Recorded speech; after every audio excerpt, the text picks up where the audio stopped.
everybody, welcome to the farm. Look at all my leads I got out here on my farm. Things are going good for me now, but they weren't always that way. Take a look at this. You can see here I'm out here trying to hunt me down some wild leads, and that's not easy to do.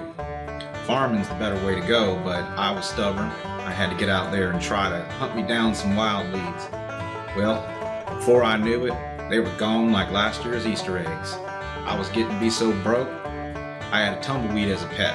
And then I decided, with all these great features that the MLS has, I should probably look into maybe doing some farming instead. And today, on this MLS moment, we're going to show you how to do that. Let's get started.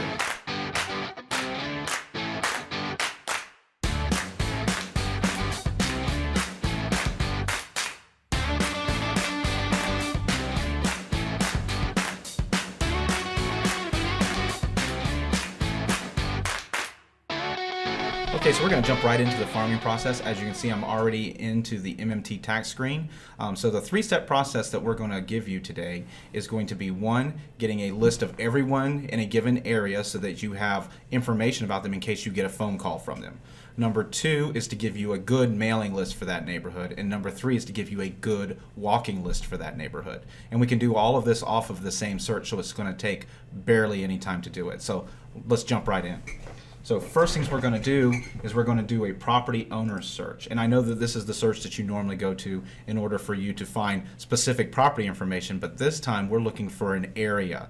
We can find it in subdivision in number 4 here, or I can use the map search to find a specific area that isn't necessarily a subdivision. So I'm going to use the map search this time. So I'll click on map search and it brings up the map, and I'm going to go down to an area of town that I would like to farm. So we're going to move right in here to this Riverside area. And I want to farm this area here where it goes from Edgewood down to Park Street, down to King Street, and then back out to the river. Okay, so I'm going to click over here in the top left-hand corner, and it's going to allow me to draw on this map. So I'm just going to start right here on this road and click once, and then I'm going to start moving around till I get to King Street, just like that. Then I'm going to go out to the river, and then back down to Edgewood. Once I'm happy with the way that looks, I'm just going to double click, and those dots means that it knows that I have selected it. Next, we need to click Use Drawn Area while searching. So I'm going to click on that, and you can see here areas are selected. So when I click Search now, it's going to give me every property in that area. In this case, there's 953 properties in that area. And obviously we don't want all of those.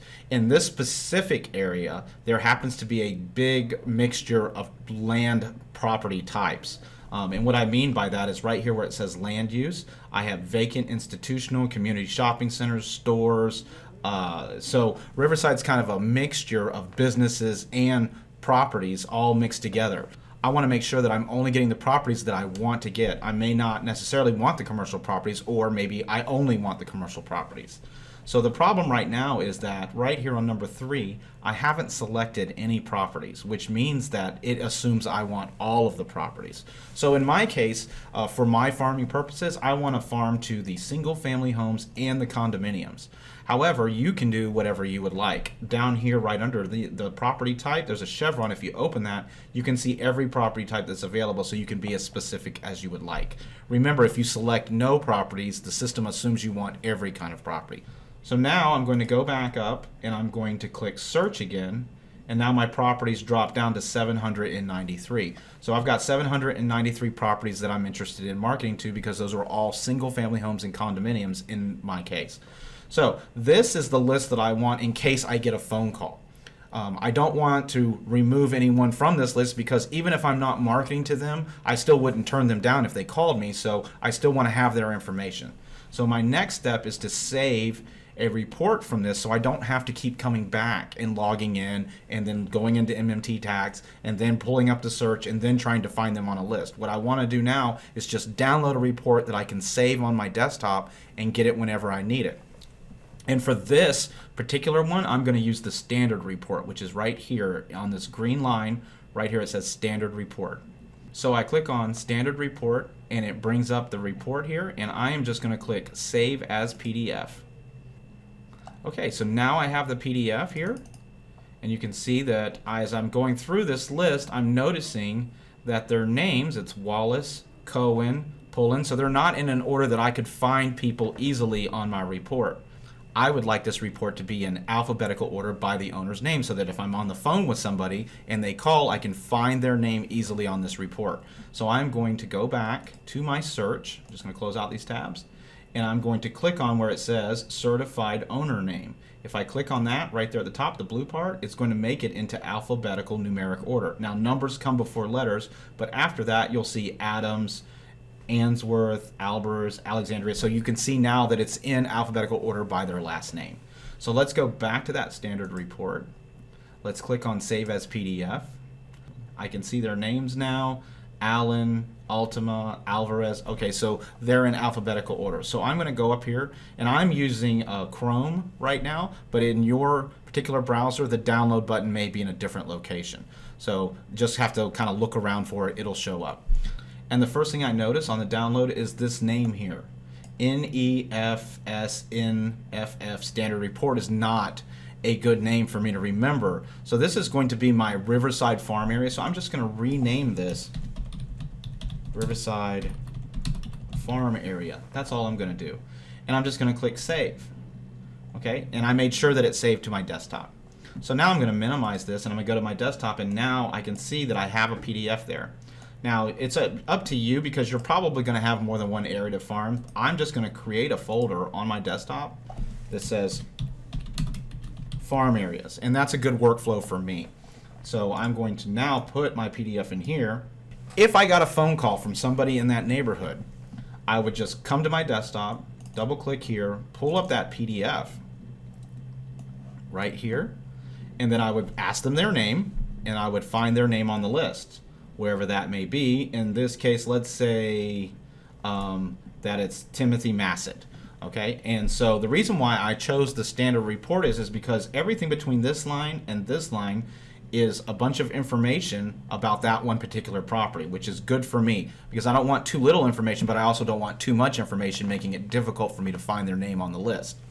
But this particular report gives me when they bought the property, it gives me how much they paid for the property, it gives me how many bedrooms, how many bathrooms, it gives me the heated and cooled square footage, it gives me what they paid in taxes. There's a lot of good information in this little bitty area so that I can have a very, very good conversation and establish that I am an expert in this area because I have all this information that I can pull up in front of me in probably less than 10 seconds.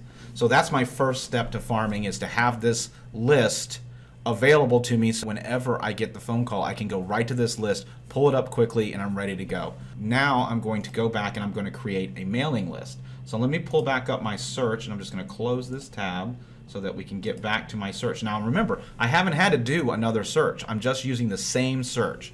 And this time we're going to be doing a mailing list. Now there are 793 properties on my phone list, right? And it's not a phone list to call, it's a phone list in case they call me. So I've got 793 on this list. It doesn't make sense for me to mail to every single person on that list. They may have moved in just 2 weeks ago, and I certainly don't want to send them, please list your property with me, when they just moved in. Let's do some massaging of this search I already have in order for me to get a good mailing list. So the first thing I'm going to do is establish my length of ownership. So I'm going to go right in here and I'm going to click on the date at the top, and I'm going to click on the number, and that gives me where I'm at the years. Okay, and I want to do 5 years back, which means that I want the people on my mailing list to have owned that property for at least 5 years. Your number could be whatever you'd like it to be. I'm just picking 5 years arbitrarily. Okay, so I'm going to go 1, 2, 3, 4, 5. So 2014. We're going to use August and the 14th as our 5-year date. I'm sure it won't be exactly 5 years when you're watching this video. So I'm going to click search again, and that takes me from 793 to 463. It's almost half, which is saving me a lot of money and a lot of time. Let's go and get those labels now. So up here in the top left-hand corner, it says labels in the green right here, and I'm just going to click on labels.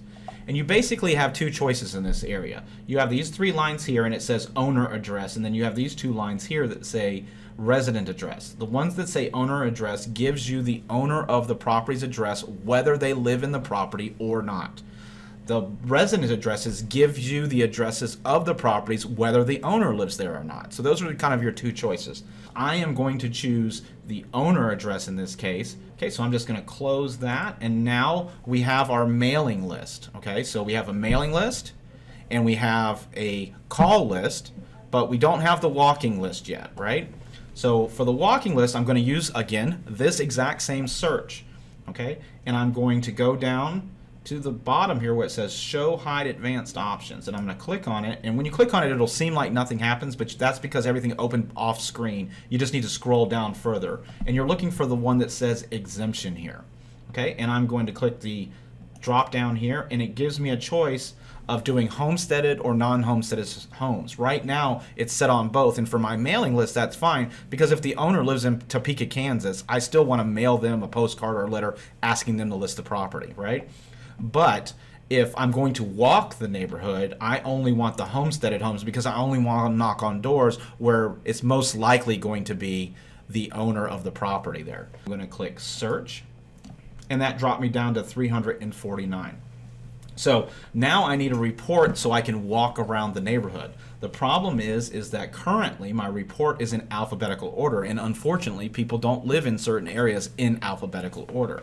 So what we want to do is tax ID order, so that I'm going to click on that, and you can see that now they're in order that the properties are in as you would walk up to them on the street, because tax ID numbers run up and down streets. This is going to be a much better list for walking around a neighborhood. I'm going to go over here and I'm going to click show search results, which is going to be a much smaller report. It gives me a one-line, it gives me a one-line report right here. So each line on this report is one property. So I'm going to click save as PDF, and that'll bring up a PDF that's in landscape, but it gives me a list with one line on each one. And the reason why I want this one is because all of those properties combined are only 10 pages. And if I do front to back, that's only 5 pages, which means that I can carry around this report, and it's only 5 pages, and walk around the entire neighborhood and have a list of the person's name that owns the property, the address, when they bought the property, and how much they paid for the property. It doesn't give me a whole bunch of information, but it does give me enough to strike up a conversation and at least have a little bit of a meet and greet while I'm walking around the neighborhood. So that gives me my walking list. So now we have a list in case they call, we have a mailing list to do a mail out, and a list to walk around the neighborhood. And that is a great 3-step process that takes barely any time at all for you to do an MMT tax. I hope this has been helpful for you. Have a great day, everyone.